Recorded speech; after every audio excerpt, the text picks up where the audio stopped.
என் நன்றி கொன்றார்க்கும் உய்வுண்டாம் உய்வில்லை செய் நன்றி கொன்ற மகற்கு. தலைவர் என்பார், தத்துவ மேதை என்பார், நடிகர் என்பார், நாடக வேந்தர் என்பார், சொல்லாற்றல் சுவைமிக்க எழுத்தாற்றல் பெற்றார் என்பார், மனிதர் என்பார், மாணிக்கம் என்பார், மாநிலத்தின் அமைச்சர் என்பார், அன்னை என்பார், அருமொழி காவலர் என்பார். அத்தனை பேரையும் தனித்தனியே அழைப்பதற்கு நேரமற்று அங்கத்து உணர்வாலே நம் அண்ணாவானார். அந்த அண்ணா பிறந்த மண்ணிலே உரையிடர்கள் திரண்டிருக்கிறீர்கள். இதைவிட பெரும் மகிழ்ச்சி சொல்வதற்கில்லை. அண்ணா நம்மளை எப்படியெல்லாம் வழி நடத்தியிருக்கிறார். மூன்றெழுத்திலே ஒரு சிறப்புண்டு, முத்தமிழ் மனம் உண்டு, மூவேந்தர், முக்கொடி, முக்கணி, மும்முரசார் தமிழர். அவர் வாழ்ந்த தமிழ் வாழ்விற்கு மூன்றெழுத்து. அந்த வாழ்விற்கு அடிப்படையாம் அன்பிற்கு மூன்றெழுத்து, அன்பிற்கு துணை நிற்கும் அறிவுக்கு மூன்றெழுத்து, அறிவார்ந்த இடையிடும் காதலுக்கு மூன்றெழுத்து, காதலர்கள் போற்றுகின்ற கடும் வீரமோ மூன்றெழுத்து, அந்த வீரம் விளைவிக்கின்ற களம் மூன்றெழுத்து, அந்த களம் சென்று காணுகின்ற வெற்றி மூன்றெழுத்து, அந்த வெற்றிக்கு நம்மையெல்லாம் ஊக்குவிக்கும் அமைதி மிகு அண்ணா மூன்றெழுத்து என்று மூத்தமிழர் கலைஞர் சொல்கிறார். இன்று 1949 பேரறிஞர் அண்ணா ராபின்சன் பூங்காவிலே திராவிட முன்னேற்ற கழகத்தை தொடங்கும் போது இன்றைய அரசியல் சூழலிலே இருக்கக்கூடிய இந்த கட்டுப்பாடு இல்லாத ஒரு ஒழுங்கினம் இருந்ததா என்று கேட்டால் நிச்சயமாக கிடையாது. நம்ம எல்லாம் பக்குவப்படுத்தி அறிவால் உயர்த்தி நமக்கு தேவையானதை தம்பிமார்களுக்கு சொல்லிக் கொடுத்து இந்த சமுதாயத்தை பகுத்தறிவு பாதைக்கு அழைத்து சென்றார் பேரறிஞர் அண்ணா.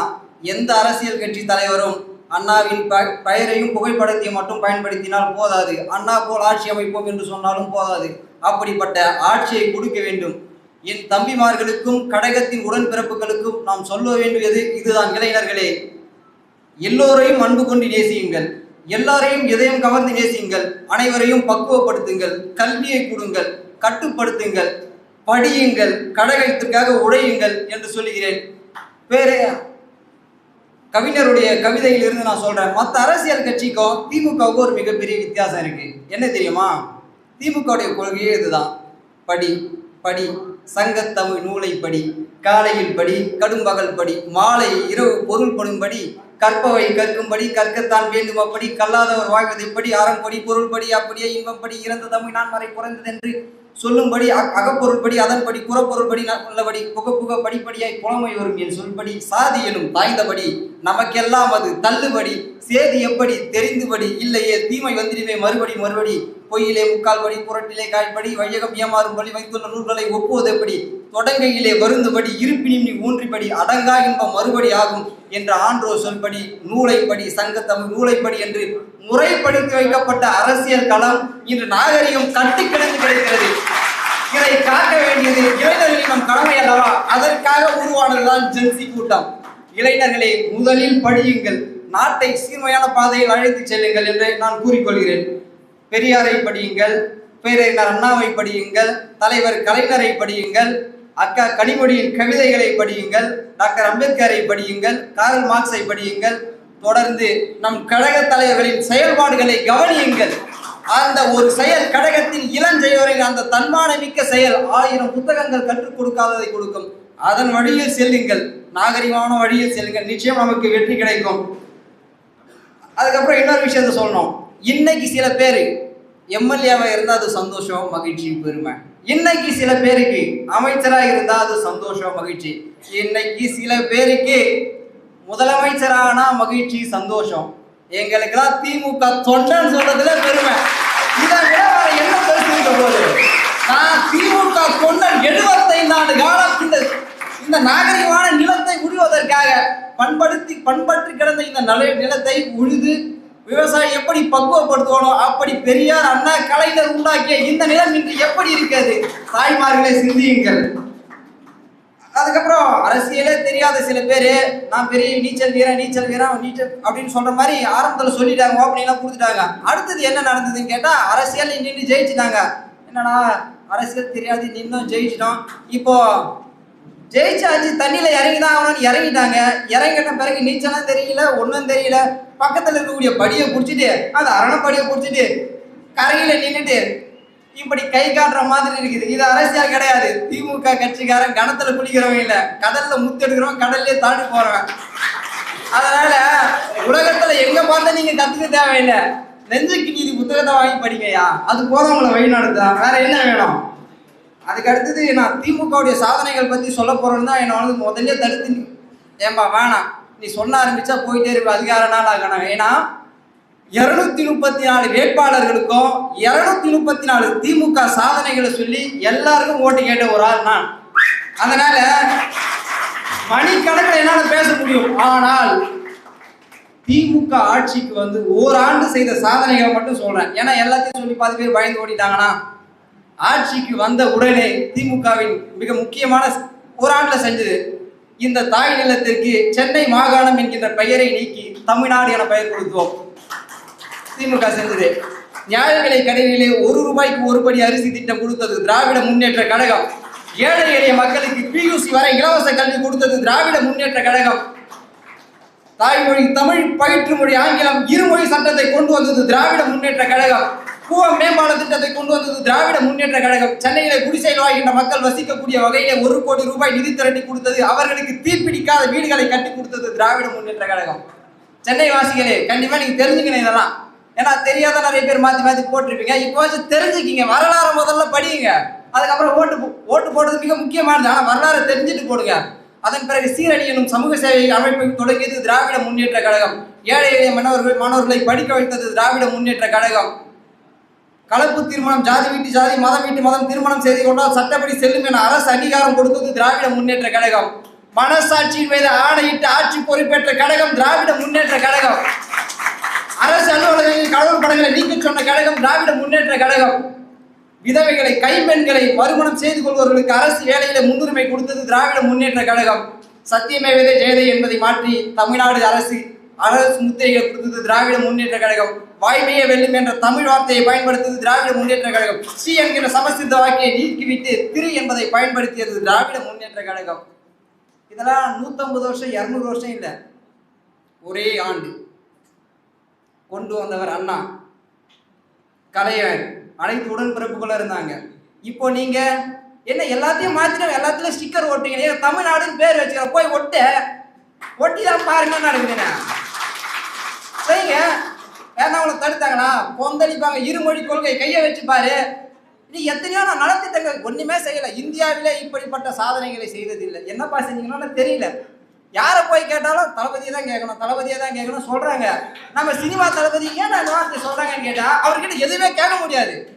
அவருக்கு ஸ்கிரிப்ட் என்னவோ அது மட்டும் தான் சொல்லுவாரே தவிர அதை தாண்டி சொல்வதற்கு எதுவும் இல்லை. நீங்கள் கற்றுக்கொள்ள வேண்டும், நாங்கள் விமர்சிக்கவில்லை. முன்னே செல்பவர்கள் உங்களை வழிநடத்துகிறோம், கற்றுக்கொள்ள வேண்டும் என்று சொல்கிறோம். அடுத்தது சில பேர் தான் வாழ்த்தர மாதிரியே வாழ்ந்து காட்டுவாங்க. தந்தை பெரியாரை நம்ம தலைவர் வாழ்த்தினாரு. எரிமலையாய், சுடுதயலாய், இயற்கை கூத்தாய், எதிர்ப்புகளை நடுங்க வைக்கும் இடியுளியாய், இன உணர்வு தீப்பந்த பேருளியாய், இழிவுகளை தீர்த்து கட்டும் கொடுவாளாய், இறைவனுக்கே மறுப்பு சொன்ன ஈங்கர் சாலாய், எப்போதும் பேசுகின்ற ஏதேன்ஸ் நகர சாக்ரட்டிஸாய், ஏன் என்று கேள்வி கேட்பதிலே வயிறு நெஞ்ச வாழ்த்தேராய், எம் தந்தை பெரியாரும் வாழ்ந்திட்டார். எரிமலையாய், சுடுதயலாய், இயற்கை கூத்தாய், எதிர்ப்புகளை நடுங்க வைக்கும் இடி ஒளியாய், இன உணர்வு தீப்பந்த பேரொழியாய், இழிவுகளை தீர்த்து கட்டும் கொடுவாளாய், இறைவனுக்கே மறுப்பு சொன்ன ஈங்கர் சாலாய், ஏன் என்று கேள்வி கேட்பதில் வயிறு நெஞ்ச வாழ்த்தையா, எம் தந்தை பெரியாரும் வாழ்ந்திட்டார். அதே வழியில அண்ணா வந்தார். அண்ணாவுடைய சாதனைகளை பத்தி நான் சொல்லாத போக முடியாது, நிச்சயமா நான் சொல்லிதான் ஆகணும். இங்கே ஒரே ஒரு சாதனை மட்டும் மிக முக்கியமானதை சொல்றேன். இந்த அரங்கில் சகோதரி ஷாஷா அவர்கள் இருக்காங்க. உலங்கவர் ஓவியமே, உற்சாக காவியமே, ஓடை நறுமலரே, ஒளியுமொழி புதிநிலமே, அன்பே அமுதே, இன்பமே, இனிய தென்றலே, பணியே கனியே, பைரசச்சுவையே, மரகத மணியே, மாணிக்க சுடரே, மன்மத விளக்கே என்றெல்லாம் தமிழை அடைத்தாலும் கூட தமிழ் என்று சொல்லும் போது கொடுக்கக்கூடிய அந்த இன்பம் வேறு எதிலும் இல்லை என்று சொன்னார். ஒரு ஆணாக பிறந்து பெண்ணாக மாறி தங்களை வருத்தி உடல் உறுப்புகளை பல துன்பங்களுக்கு உள்ளாக்கி ஒரு ஆண் பெண்ணாக உருமாறுகிறான். ஆனால் அவர்களை எப்படியெல்லாம் விமர்சனம் செய்தார்கள் இந்த சமுதாயத்தில். ஆனால் அதை எல்லாம் மாற்றி திருநங்கை என்று அழைத்தார் முத்தமிழறிஞர் கலைஞர். இதெல்லவா மாற்றம்? இதை கற்றுக்கொள்ள வேண்டியது உங்களுடைய கடமை அல்லவா? தமிழ்நாட்டை ஆள்வது மட்டுமல்ல, இதையும் நீங்கள் கற்றுக்கொள்ள வேண்டும். இந்தியாவிலே முதல் இலவச மின்சாரம் கொடுத்தது, பெண்களுக்கு சொத்தில் சம உரிமை கொடுத்தது, அரசியலில் இருந்து எல்லா துறையிலும் பெண்கள் இருக்கார்கள். அது மிக முக்கியமான காரணம். நவீன தமிழ்நாட்டின் தந்தை நம்ம தலைவர் முத்தமிழறிஞர் கலைஞர். அடுத்தது நம்ம தலைவர், இது தலைவருக்கும் பொருந்தும், கழகத்தின் இளந்தலைவருக்கும் பொருந்தும். சிங்க நடையும் சிங்கார சொந்த நடையும் பொங்கும் கடல் நடையும் புரட்சி கவி நடையும் தன்னுடைய உரை நடையால் கண்ட கோமான், தம்பிமார் படை மீது விடிவொற்றி வெற்றி கண்ட பூமான், பூமி பந்தில் எங்கெல்லாம் தமிழர்கள் வாழ்ந்து கொண்டிருக்கிறார்களோ அங்கெல்லாம் அவர்களின் இதயம் எல்லாம் தங்க சிம்மாசனம் விட்டு அமர்ந்திருக்கும் நம்முடைய இதய மன்னன் தலைவரின் வழியிலே இன்று நம் கழக தலைவரும் இளந்தலைவரும் வாழ்ந்து கொண்டிருக்கிறார். அவரின் சாதனைகளை சொல்லாமல் போக முடியுமா? சிம்பிளா ஒரு கேள்வி கேட்கிறேன். இங்க இருக்க நிறைய பெண்கள் இருக்காங்க, ஆண்களே இருக்காங்க. உங்களுடைய தாய்மார்கள் எத்தனை பேர் படிச்சிருக்காங்க? கை தூக்கலான்னு கேட்டா ஒரு 7-8 பேர் கை தூக்குவீங்களா? எத்தனை பேருடைய தாய் அம்மாக்கள் படிச்சிருக்காங்க? ஏதோ கொஞ்சம் வரும். அவங்களுடைய அம்மாக்கள் 100 ஆண்டுகளுக்கு முன்னாடி உங்க ஊர்ல படித்த பெண்களுடைய எண்ணிக்கை சொல்லுங்களேன். யாரும் சொல்ல மாட்டீங்க, யாரும் படிக்கல. அதானே? 2000 ஆண்டுகளுக்கு முன்னாடி இதே இந்த நிலத்துல படிச்சவங்களோட பேர் மட்டும் சொல்றேன், உங்களுக்கு தெரியுதான்னு பார்க்கலாம். ஔவையார், அஞ்சில் அஞ்சியார், அஞ்சியத்தை மகள் நாகையார், அல்லூர் நம்முள்ள யார், அணிலாடு மூன்றிலார், ஆதிமந்தி, ஒப்பூர் மாசாத்தியார், ஓரிரு பிச்சையார், கச்சிப்பெட்டி நன்னாகையார், கயற்கியர் ஏற்றியார், காக்கைப்பாடி நச்சதையார், காமக்கனி, குமிடி நாயப்பசலையார், புறமகள் ஏழு இனியர், தாயங்கண்ணியார், நக்கண்ணியார், நல்வெள்ளியார், பாரிமகளிர், சங்கவை அங்கவை, பூங்கொழுந்தரியார், பெருங்கோப்பட்டி, இளவயணி, பொன்முடியார், பொதும்பில் பில்லாங்கண்ணியார், மார்பத்தி, மாரபத்தி நப்பசலையார், குடத்தாமக்கல்லியார், முள்ளியார், வெள்ளி பீட்டியார், வெள்ளி குளத்தியார், மதுரை கோலை கடையத்தார், நல்வெள்ளையார். 2000 ஆண்டுகளுக்கு முன்பு உலகில் பல நாடுகளில் இருந்ததற்கான தடயம் வரலாறே கிடையாது. 2000 ஆண்டுகளுக்கு முன்பு இந்த நிலத்திலே படித்த பெண்கள் இருந்திருக்கிறார்கள். ஆனா 100 வருஷத்துக்கு முன்னாடி இல்ல. ஆனால் இன்னைக்கு நம்ம தலைவர் பார்த்தீங்கன்னா பெரியார் வழியில், அண்ணா வழியில், கலைஞர் பார்த்தீங்கன்னா மாவட்டத்திற்கு மாவட்டம் மருத்துவக் கல்லூரி, சட்டக்கல்லூரி, அரசு மட்டம் அறிவியல் கல்லூரி, பொறியியல் கல்லூரி உருவாகினார். கல்லூரிகள் தொடங்கப்பட்டது. நம்ம தலைவர் ஆட்சி பொறுப்பேற்றதும் ஒரு கையெழுத்து போட்டாரு, புதுமை பெண் திட்டம். இந்தியாவிலேயே பெண்கள் அதிகமாக படிக்கக்கூடிய மாநிலம். மாற்ற முடியுமா? யார் கொண்டு வந்தது? நம்ம தலைவர் கொண்டு வந்தார். நான் திமுக சாதனை பத்தி நிறைய சொல்லல, ஒன்று 2 தான் சொல்லியிருக்கேன். அண்ணாவது கலைஞர், இன்னும் சொல்லணும்னா ஏகப்பட்டது இருக்கேன், அதெல்லாம் நம்ம சொல்லல. அதுக்கப்புறம் சிங்கப்பெண் எடுத்துன்னு வந்திருக்காங்க, அது வரவேற்கத்தக்கது, நல்லது. ஆனா ஒரு திருத்தம் வேண்டும். அது சிங்கப்பெண் அல்ல, கலைஞரின் சிங்கப்பெண். இந்தியாவிலேயே முதல் முறையா காவல்துறையில பெண்கள் இருக்கணும் பெரியாருடைய ஆசையை நிறைவேற்றியது முத்தமிழறிஞர் கலைஞர். அது மேல ஸ்டிக்கர் ஓட்ட வேண்டியது. சிங்கப்பெண்ணில துணிந்து சொல்லுங்கள், எங்க வேணாலும் சொல்லுங்க, கலைஞரின் சிங்கப்பெண்கள் தான் அவர்கள். எல்லாரையும் அங்கிருந்து எந்த துறையிலிருந்து எடுத்தாங்க? இருக்கக்கூடிய காவல்துறையில் அங்கிருந்து ஒருத்தர் பொறுக்கி போட்டு சிங்கப்பெண்கள். தனியாக பயிற்சி நேரத்தை யாரும் எடுத்தீங்களா? காவல்துறையில் இருக்கு. அப்ப காவல்துறையை உருவாக்கிய நவீன தமிழ்நாட்டின் தந்தை நம்ம தலைவர் தான். அதனால இதையும் நம்ம தெரிஞ்சுக்க வேண்டியது நம்மளுடைய கதை. கடைசியா ஒரு குட்டி கதை சொல்லி முடிச்சிடறாங்க, ரொம்ப நேரம் ஆயிடுச்சு. ஏன்னா நிறைய கதை சொல்றாங்க, சில பேர் குட்டி கதை சொல்றாங்க, சில பேர் கட்டு கதை சொல்றாங்க. எல்லாத்தையும் கேட்டு கேட்டு நம்ம குழந்தைங்க கெட்டு போயிருக்கு. அதனால வில்லாலும் வேளாலும் எவராலும் வெல்ல முடியாத, வீழ்த்த முடியாத வீர கதை சொல்றான். ஒரு பாட்டி, 80 வயசு பாட்டி போர்க்களத்துக்கு போறாங்க. என்னன்னா அவங்க மகன் புறமுதுகு விட்டு போர்க்களத்தில் ஓடி போயிட்டானா, அதனால முதுகுல பார்த்தீங்கன்னா அடிபட்டு இறந்து போயிட்டான் அப்படின்னு செய்தி வருது. அவங்க கிட்ட சொல்றாங்க. அவங்க சொல்றாங்க, நீ சொன்ன செய்தி மட்டும் உண்மையா இருந்தா என் மகன் புறமுதுகு காட்டி ஓடி இருந்தானா அவனுக்கு பால் கொடுத்த இதே மார்பகத்தை அந்த போர்க்களத்திலே அறுத்தெறிந்து வருகிறேன் அப்படின்னு அந்த 80 வயசு பாட்டி போறாங்க. கதையை ஆரம்பிக்கலாமா? குடிசைதான் ஒரு பக்கம், கூரிய வேல்வாள் வரிசையாய் அமைந்திருக்கும், வையத்தை முடிப்பதற்கும் வெம்பகை முடிப்பதற்கும் வடித்து வைத்த படைக்கலன் போல் மின்னும் மிளிரும், புலியின் குகையினிலே அடவில்லை புதுமை அல்ல, கிளியும் மெய்சில் இருக்கும் கீழிறங்கும் தன்மையும் தலைகாட்டா மானத்தின் உறைவிடம். முன்பொரு நாள் மறவன் மாளிகையில் இல்லத்து வாயிலிலே கிண்ணத்து சோரோடு வெள்ளத்தை சிறிது கலந்து வயிற்றுக்குள் வடி எழுப்ப பொக்கை வாய்தனை திறந்து பிடி எண்ணம் எடுத்து போட்டால் பெருநரை கிழவி ஒருத்தி. இல்லத்து வாயிலே கிண்ணத்து சோரோடு வெள்ளத்தை சிறிது கலந்து வயிற்றுக்குள் வடி அனுப்ப பொக்கை வாய்தனை திறந்து பிடி எண்ணம் எடுத்து போட்டால் பெருநரை கிழவி ஒருத்தி. ஓடி வந்தான் ஒரு வீரன், ஒரு செய்தி பாட்டி என்றான். ஆடி வந்த சிறுமி போல் பெருமூச்சு வாங்குகின்றாய், ஆண்மகனா நீ தம்பி, மூச்சுக்கு இடைவேளை ஏற்படட்டும், பின் உன் பேச்சுக்கு துவக்கம் செய் என்றால் அந்த கிண்டலுக்கு பெயர் போன கேட்டு தமிழச்சி. வேடிக்கை நேரம் இதுவல்ல பாட்டி, உன் வாடிக்கை கேலியை விட்டுவிடு, மடிந்தான் உன் மகன் களத்தில் என்றான். மனம் முடிந்து நிமிர்ந்தால் தாய்க்கிழவி ஒரு முறை, தாயம் ஆடுகையில் காய்கள் வெட்டுவதுண்டு, களம் அதுதான். காயம் மார்பிலா முதுகிலா என்றான். முதுகில் என்றான். கிடவி துடித்தனால், இதயம் வெடித்தனால், வாளை எடுத்தனால், முழு ஒழித்த திக்கை நோக்கி முடுக்கினால் வேகம். கோழைக்கு பால் கொடுத்தேன், குப்புற வீழ்ந்து கிடக்கும் மோழைக்கு பெயர் போர் வீரனா. முன்பொரு நாள் பாய்ந்து வந்த ஈட்டிக்கு பதில் சொல்ல மார்பு காட்டி சாய்ந்து கிடந்தார் என் சாகாத கண்ணாளர். அவருக்கு பிறந்தானா, குட்டி சுவருக்கும் கீழாக விழுந்து விட்டான். இமய வரம்பினிலே வீரம் சிரிக்கும், இங்கு வீணை நரம்பினிலே இசை துடிக்கும். அதுவும் மானம் மானம் என்றே முழுக்கும். ஏனடா மரத்தமிழ் குடியிலே மாசி தூவி விட்டாய், தின்று கொழித்தாய், திமிர் வாய்ந்த தோள்கள் எங்கே தினவெடுக்கவில்லையோ அந்தோ என்றாள். என்பதை நெருங்கிய ஏழை கிழவி சென்றங்கு செருமுனையில் சிதறி கிடந்த செந்தமிழ் காளைகளை புரட்டி பார்த்தாள். அங்கு நந்தமொழி நாட்டை காக்க ஓடிட்டு ரத்த வெள்ளம். பிணக்குவியலிலே பெருமூச்சு வாங்க நடந்தாள். மனப்பந்தலிலும் அந்த மகிழ்ச்சி இல்லை. மகன் பிறந்த போது மகிழ்ச்சிக்கு எல்லை உண்டு. அவன் அழிந்து கிடந்தான். ஈட்டிக்கு மார்பு காட்டி, அடடா அறுத்தறிய இருந்தேன் அவன் குடித்த மார்பகத்தை, கருத்தறிய போய் சொன்ன கயவன் எங்கே, வாள் இங்கே, அவன் நாக்கி எங்கே என்று எழுதி முடித்தார் முத்தமிழர் கலைஞர். இதையெல்லாம் நான் உங்களுக்கு சொல்கிறேன். திமுக இந்த நிலத்திற்கு எந்த சாதனைகளும் செய்யவில்லை என்று சொன்னால் அந்த 60 கழுதி பாட்டின் கையில் இருக்கக்கூடிய அந்த அறிவாய் இல்லை. அறிவால் தமிழர் நம் தலைவர்கள் கழகத்தின் தலைவர்கள் உருவாக்கிய அந்த அறிவாலை கொண்டு எடுங்கள். அறிவால் அடிக்க முடியாத ஆயுதம் நம் அறிவு. திமுக எதுவும் செய்யலன்னா இந்த மாதிரியான சாதனைகளை சொல்லுங்க. அதுதான் நான் மீண்டும் வருவோம். திரும்ப சொல்றேன், மீண்டும் வருவோம், மீண்டும் வருவோம். சாதாரணமா இல்லையா?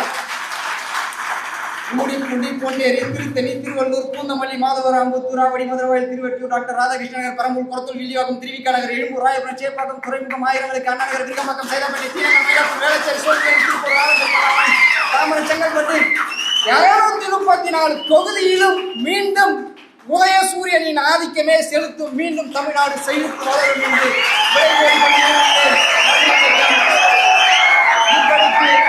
உங்களின் பகலவன் தமிழ்.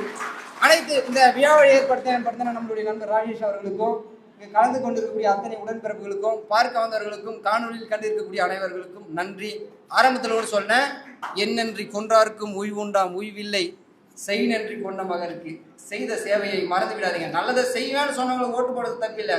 ஆனா நல்லதை செஞ்சவங்களை மறந்துட்டீங்களே, அதுதான் மனசு வாசம். நன்றி.